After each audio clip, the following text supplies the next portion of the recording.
Pemirsa bocah berinisial AN temukan tewas dalam karung dan diisi sampah di belakang rumah diduga dibunuh ibu tirinya berinisial IF. Korban ditemukan tak bernyawa oleh ayah kandungnya di rumah komplek Purnama Agung 7 Kecamatan Pontianak Selatan, Kota Pontianak, Kalimantan Barat pada Kamis lalu. Bergabung pada sore ini bersama kami Sambungan Daring Pak Kombes Pol Raden Petit Wijaya Kabid Humas Polda Kalbar di Pontianak. Selamat sore Pak Raden, Assalamualaikum. Waalaikumsalam warahmatullahi Ya, wabarakatuh. sehat Mas selalu Heranov, Bapak. selamat sore. Terima kasih untuk waktu Anda bersama kami Alhamdulillah di sehat. Newsroom. Baik, Pak Raden, bagaimana kemudian hasil prarekonstruksi, hasil dari uji forensik terhadap tersangka ini dan juga korban, bagaimana kejiwaannya juga? Baik, jadi untuk perkembangan hingga saat ini, untuk kasusnya kemarin kita sudah laksanakan prarekon sebanyak 37 adegan.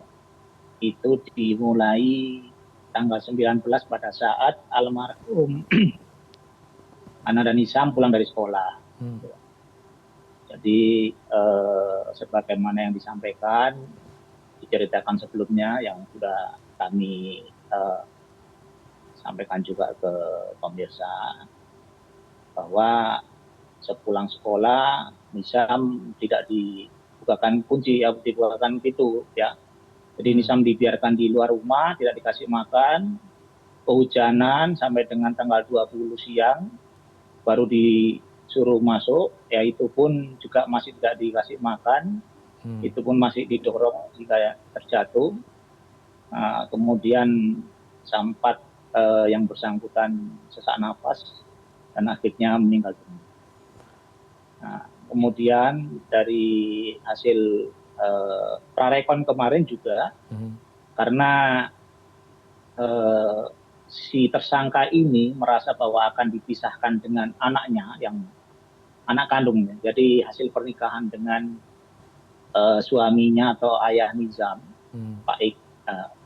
Pak Ican ya, itu dikaruniai anak umur 1 tahun sekarang. Oke. Nah, dengan adanya kejadian ini kan otomatis akan dipisahkan oleh karena situasi ya.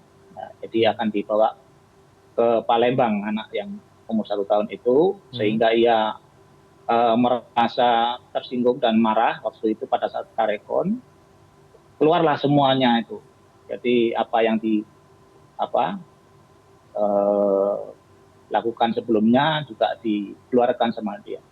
Bahkan sempat disampaikan bahwa tanggal 15 sebelumnya pun dia sudah melakukan penganiayaan kepada almarhum Nisa.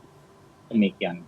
Artinya sudah berkali-kali Pak dilakukan penganiayaan dan motifnya benar ini kecemburuan ayah Ya, korban lebih memang sayang terhadap korban daripada ya, bayi yang dengan baru lahir. adanya ya, memang itu yang disampaikan oleh si tersangka bahwa dia merasa selama hamil pun merasa kurang diperhatikan ya, ayah korban lebih memperhatikan korban daripada kondisi pada saat dia hamil maupun setelah dia melahirkan. Demikian. Ketika penganiayaan dilakukan pertama kali, apakah tidak ada warga sekitar mengetahui Pak? Dan ujungnya kematian? Nah, memang sementara ini kalau dari informasi yang telah kita himpun, ada beberapa informasi yang menyampaikan memang di sekolah pun sempat ada pertanyaan, kenapa kok ada lebam-lebam di wajah. Yang bersangkutan pasti berkilah bahwa itu karena jatuh dan terbentur kadang terbentur almarhum bapak gitu. Jadi yang bersangkutan menutup-nutupi. Dan ketika luka lebam itu diketahui oleh guru-guru sekolah, ibu kandung korban tidak tahu begitu ya? Artinya tidak sampai ada komunikasi ke ibu kandungnya bahwa dianiaya Nah, oleh ibu tiri? sementara ini masih kita akan panggil pihak sekolah untuk kita jadikan saksi. Kemudian dari pihak keluarga juga dalam artian ini ibunda daripada tersangka ya. Karena tersangka sempat memberitahukan kepada ibundanya tentang hal ini gitu. Sehingga ibunda tersangka sempat menghubungi suaminya juga menyampaikan bahwa anaknya itu masih ada di sekitaran rumah itu. Makanya sempat dicari waktu itu, tanggal 22 ya.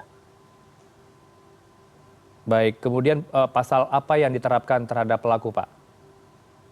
Karena sudah berkali-kali Jadi untuk melakukan pasal, penganiayaan. ya, jadi untuk pasal yang utama, yang pertama adalah pasal 80 ayat 3 ya, 80 ayat 3 Undang-Undang 35 tahun 2014, ini tentang perlindungan anak dengan ancaman hukuman 15 tahun penjara plus sepertiga dan atau denda sebesar 3 miliar. Kemudian dan atau pasal 44 Undang-Undang 23 tahun 2024, ulangi tahun 2004 tentang KDRT. Ini sama juga, hukumannya 15 tahun. Kemudian pasal pembunuhan atau 338 KUHP, nah, dengan ancaman hukuman yang sama 15 tahun penjara. Baik, terakhir Pak, sebagai memutus mata rantai kekerasan terhadap anak ini bagaimana kepolisian menghadapinya ke depan, Pak? Potensi adanya kekerasan, apakah ada himbauan khusus bagi mereka yang menjadi korban kekerasan dari pihak keluarga? Ya, benar sekali, Mas. Jadi kami pun menghimbau kepada seluruh masyarakat, khususnya pihak sekolah maupun masyarakat seluruhnya lah, tetangga-tetangga khususnya. Kalau melihat ada anak-anak yang mungkin menunjukkan gejala-gejala yang agak aneh ya, mungkin dari kondisi fisik maupun psikis maupun perilaku yang berubah mendadak, ya itu sepatutnya ya bukannya kita mencampuri urusan orang lain, enggak. Ini kan demi kebaikan kita bersama ya. Apalagi namanya anak-anak ini kan belum tahu hak-haknya itu seperti apa. Ya, yang tahu adalah orang-orang dewasa. Ya, untuk itu diharapkan guru juga peka terhadap hal ini. Ketika mendapatkan ada mungkin luka atau apa, sedikit pun luka itu apa itu, harusnya menanyakan kenapa ini.